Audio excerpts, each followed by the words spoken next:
to record. Okay, friends, today I have a special guest here with us. Keatha is a good friend of mine, and she has a wonderful podcast. And so we're going to talk about that. We are going to be talking about what is in her chapter of a book. And we're just going to talk about her story with weight loss and her journey. So welcome, Keatha. Thank you so much for having me. I am a little nervous as always when someone interviews me, but I think it's funny that I do a podcast and interview people and have a blast with it. But it is harder being on the other side. I understand completely. Yes, I agree. And you have a really awesome podcast. It's called War on Weight. And so, if you don't mind, just take a few seconds to share a little bit about yourself and what brought you to just really be interested in weight loss. What is your story, and then how that brought you into starting a podcast? That's a loaded question and could be a long story, but I'll give you the quick highlights. So I have been a lifelong yo-yo dieter, binger, so to speak. Done every diet program there is out there. I have tried it all. I battled with my weight from, really when I got pregnant with my son, who is now 29. We're getting ready to turn 29. Probably by the time this goes out, he'll be 29. And that was the turning point for me, where I could no longer hide my binging. I could no longer hide my weight. As young adults, we can hide a lot, and we can hide our weight and our eating because our metabolisms are high and we're very active. And so from the time that I got pregnant until last year, or 2021, I consistently stayed anywhere from 40 to 70 pounds overweight. And I went in, I started having some back trouble. I went in, had a back surgery, where they said we're going to go in really quick and just, they're going to drill out a little hole around my nerve, free up a nerve, and all would be well. And I guess maybe they didn't drill the hole in the wrong right spot. So here I am going to be really nice right now. So anyway, 3 months later, I was in more pain than when I went in. And what they found was that during that first surgery, my L5 collapsed, which I had no problem with any of my disc or my vertebrae going into that surgery, just a pinched nerve. So at that point, I had a collapsed L5, I had a bulging disc, and 2 pinched nerves. So I had to go in and have another surgery. And this time I got a phenomenal neurosurgeon who worked on me and said, you're too young, you're too active, you're too healthy. I don't want to do a fusion. So what I did was I cleaned it all up. I made it all well, but you're going to have to stabilize it, through strength training. And at that moment, I knew if I did not want to have to go through what I had been going through for the last 18 months, I had to lose weight, and I had to do it then.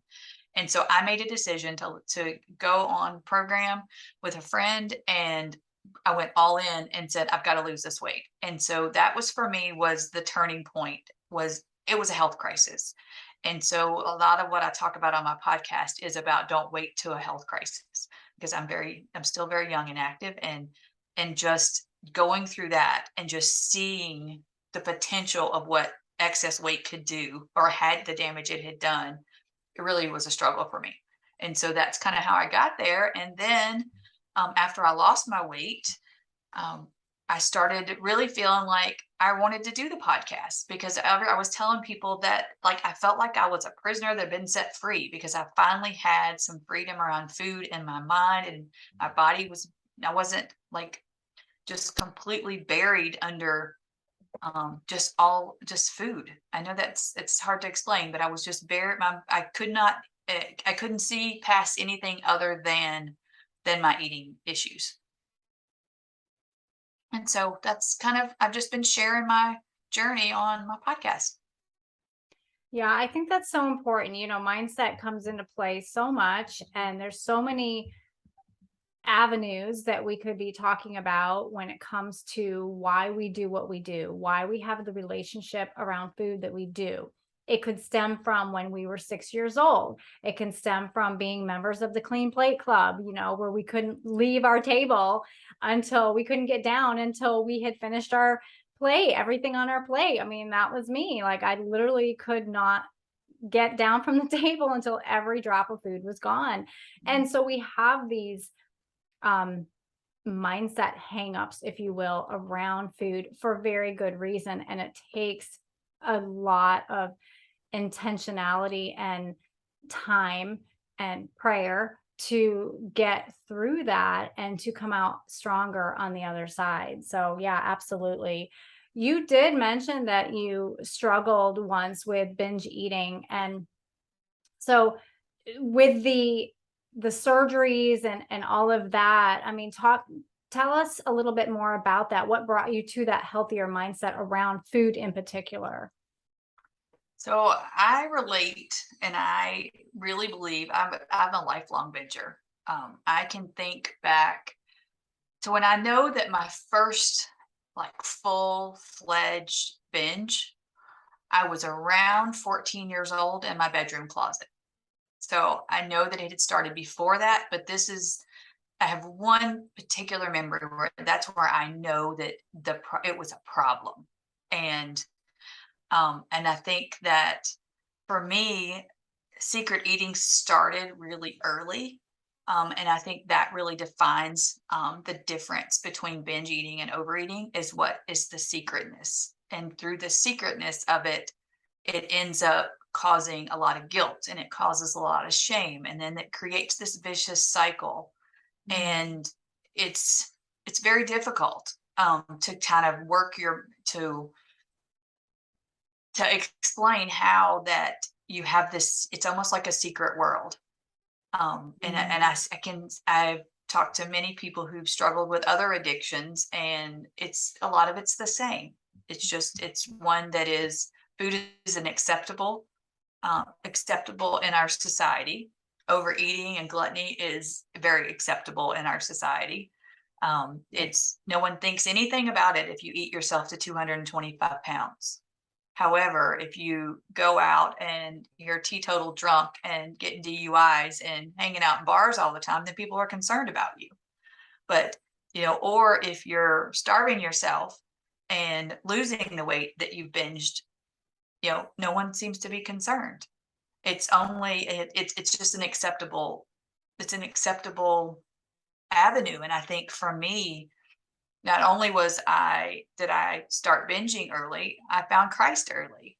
And so I had my faith as a balance to that. I think all the time, Lord knows what would have happened to me if I had not. But at the same time, it's a sin that I could do just right in public and nobody, it was okay. You know, that makes any sense. So I think for me, the binging started early. And for me, I started doing some classes and things like that around binging probably about 3 years ago. And I really had to identify some of those things that were causing me to turn to food. And and there's a lot to that. And I think that everybody has their own story and like you said, how it develops. I think for me, it began with secret eating and then it turned into numbing of feelings and just not dealing with things. Yeah, so that's a really good explanation of the difference between overeating and binge eating. When you mentioned that you're doing it in secret, and then that brings feelings of remorse and shame and guilt and all of that. And this is something that you actually speak about in a chapter of a book that you were able to write in. The book is called Unleash Her. So, talk to us about that. Give us some information about what you write in your chapter and what brought you to that. You know, that was a crazy thing. So when I was approached to do a book, a wellness and health and wellness book, I was like, oh yeah, I could figure that out. And I said, well, maybe you should be involved in this book as well. And I was like, what? I don't know about this. Like, I already felt a little uneasy, but at the same time, I felt like it was a good space for me to be in. Um, and so I just really started to sit and write, and I started writing and writing, and I took and basically just started journaling about my life, like very key moments of my life that was that I feel like that possibly could have led to how I got to where I am today. Good, bad, ugly, like, Mm, or mm. just, and I wrote it down in very short format. And it was interesting for me how when I got to certain topics, I would write a lot more, or get to certain events and I'd write a lot more. And so I just picked a few of those and put it in the chapter. So my chapter is called Dig Deep. And I say that sometimes you have to dig deep to find what are the reasons that you buried yourself to begin with before you can unleash her. Because I did not identify with the unleash her until just recently. And so I will read you one paragraph from my chapter. It says, Great. I found my connection with a church family in the grace of God.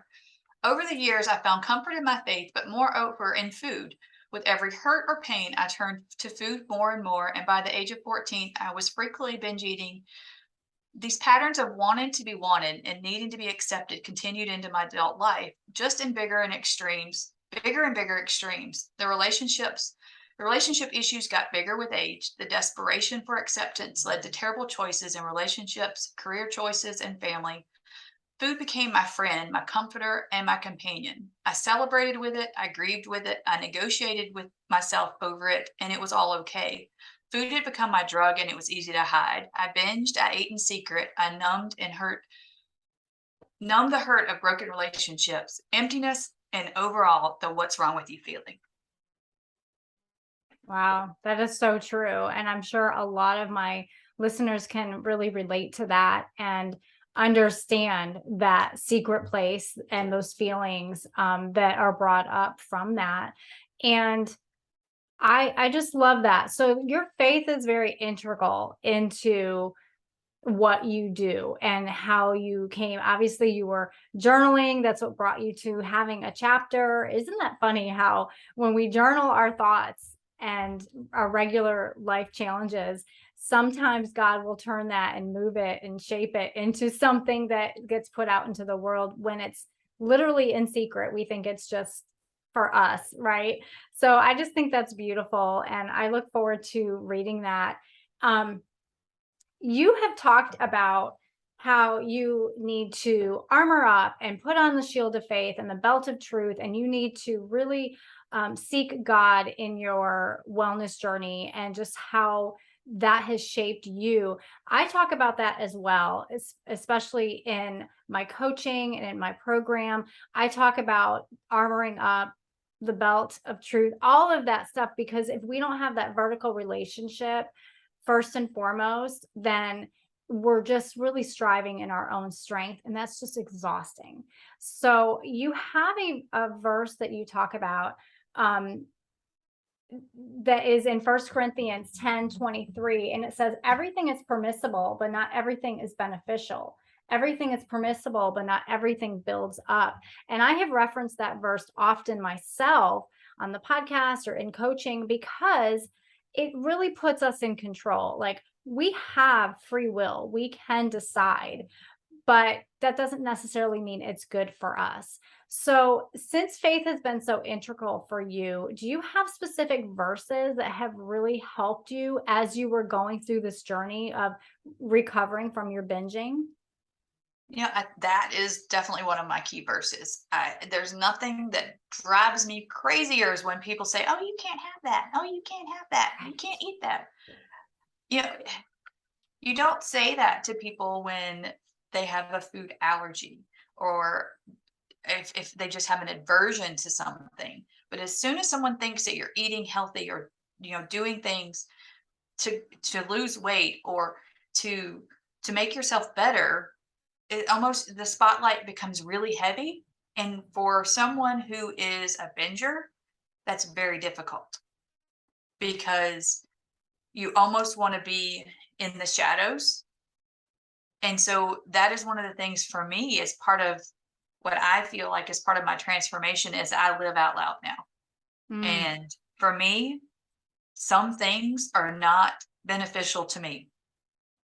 White sugar and white flour are never going to be beneficial to me. Knowing what that does to our brains and our bodies and our chemical imbalances, it is never going to be a good choice for me. And so that is a really good scripture. The other one that I really cling to a lot is Psalms 69:5. That I can, and it talks about, and I can't read it verbatim right now, but how you can't hide your sin from God. I think that scripture, when I would use it early on in my journey, it would make me feel more guilt, because Mm, then I was, not only was I not, I didn't feel good about my choices about myself. I didn't feel like I was being a good mom. I didn't feel like I was being a good wife. I didn't feel like I was being a good friend, like, because I had all these secrets that I was hiding. And so, knowing that I was then also not being a good Christian, because faith has been integral in my life since I was very young. Um, I still remember the day that I met Jesus, and it was around 6 years old. And I know He's covered my life and so many ways, and has been there for me and guided me. And even when I've gone off the path, it doesn't take me long to get right back. And so I think for me, that led to me a lot of guilt. And so, but now I look at it and remind myself that I can't hide my sin from God, but He loves me anyway. And that was the key part that I had missed, was that I had turned into such a people pleaser. I had also tried to turn into a God pleaser.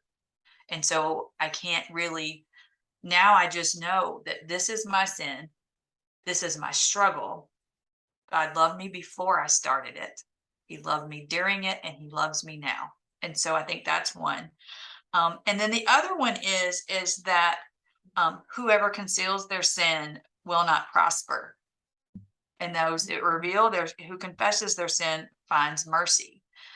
That for me is the biggest scripture I use around hiding my binging, is because that it just tells me that if there's something that you need to hide, and hide to the depths of what, I mean, everybody has secrets and everybody has things they don't want the public to know, but you really have to know that you can't succeed and get past these type of issues if you keep them to yourselves and hide them. And so I remember I did a course with a coach that I absolutely adore, and I know she won't mind me saying her name, Jane Pilgner.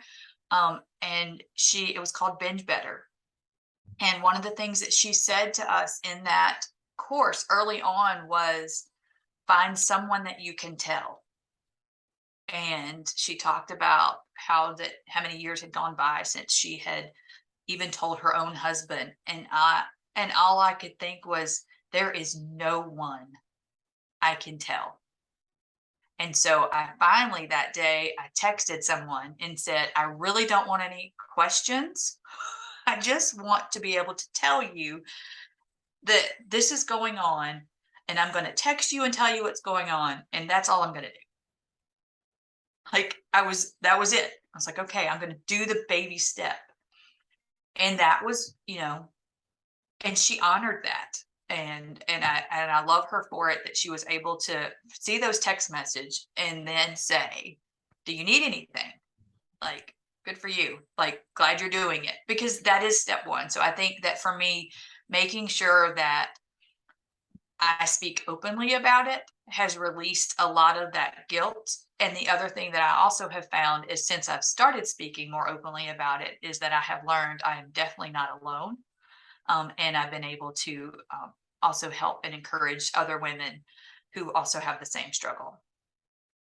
wow, I love that so much. So that was Proverbs 28:13, Psalm 69:5, and then First Corinthians 10:23. I love those verses. Thank you for sharing those with us. Um, you as well as I, like, we both feel very strongly about healthy eating, but also tracking and journaling too. And this goes beyond, I have a whole body approach, mind, body, soul, spirit. And so this might go beyond journaling just your food, but that's really important too. So we might need to be journaling everything. Like, I have a food, mood, poop journal that I talk about, because you need to have I love it. Yeah. all of those details. You need to know how the food you're eating is reacting to you, how you're sleeping, all of that, a total whole health journal. But share with us how you use journaling as a tool, and what kind of information would you recommend that women start putting into? Maybe they don't really like to journal, but what kinds of information would be good for them to start journaling? I think journaling for me, and I'm sure that all of our listeners would agree that it goes through phases. Right. I've had times where I journaled a lot. I have times where I have stacks and stacks of journals from sermons that I would take notes at church or take notes at a sermon, and then I would write about it and I would journal about it. I think that's a really good place to start. Just your thoughts about scripture is a good place to start. Um, the other thing that I absolutely love to do when my brain is just an overload and I can't figure out what's going on with me, like, have you ever felt like you're just all tied up in a knot and you don't even know what you need and what you don't need? And I just write down everything that's on my brain, like everything, all the random thoughts. A lot of people call it a brain dump. Hmm. A lot of different coaches use that terminology. I find that that is so helpful that it just frees up your brain to think about a little bit of things. And I recommend that to a lot of my clients. Just do a brain dump. Like, a lot of them don't want to journal. Um, for me, journal prompts have been a huge, really, really a huge help. I have lots and lots of devotional books and journal books that just have some journal prompts. And sometimes the questions, you think these are dumb questions. Like, why do I want to write about 3 flowers that I love? I mean, sometimes they're just really random, but it's amazing when you start to write what comes from it. And then I also do, I work with Maritza Pera at Heartwork Journaling in her community, and she does doodling. So if you've ever Mm. done any type of doodle journaling, so my first thought was, I was very artistic when I was young, and I still do a lot of things from time to time, but I'm like, I can't really draw, like, but it's amazing how the doodling in your journaling brings out a lot more thoughts. And Mm. so I think first and foremost, like you were saying, that you can journal about everything. You could make a 16-page journal for a day of all the things that you need to do. But I think that, like we were talking about, the total body is that one. We talked about some healthy habits, and sleep.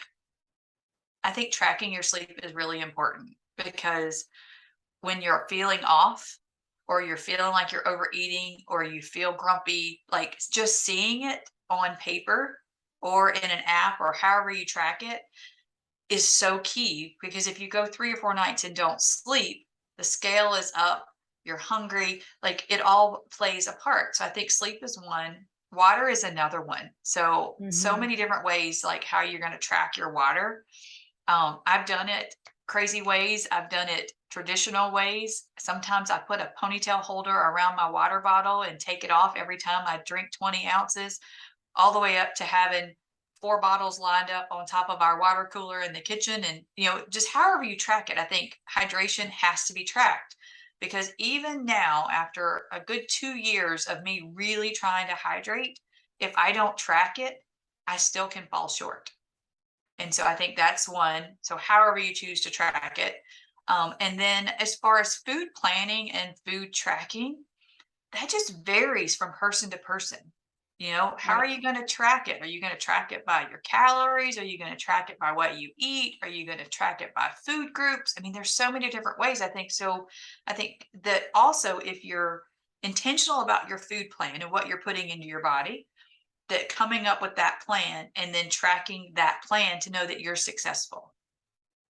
Because sometimes we think, oh, I'm not doing it, I'm not doing this, and I haven't done that. I find for myself that if I don't, that I know that, even with my to-do list, for example, I have a tendency to say, I haven't gotten anything done. But if I was to write down everything I did during the day and then go, wow, I'm superwoman. How did I get all this done? So sometimes we think we don't want to write it down because we're going to see what we didn't do, but sometimes it shows us success. So I would think that really tracking basic habits towards your health goals, whatever they are, and then tracking just, other things that you have going on, things that you want to make progress in, goals in your business or goals in your personal life or with your family, things that you have, like, just to see it. And Right. then I think the last thing that I think can be super impactful for people is a prayer journal. Writing down things that you pray for, and then having those there so that when you go back and look at it 6 months later, oh, that prayer was answered, because we forget.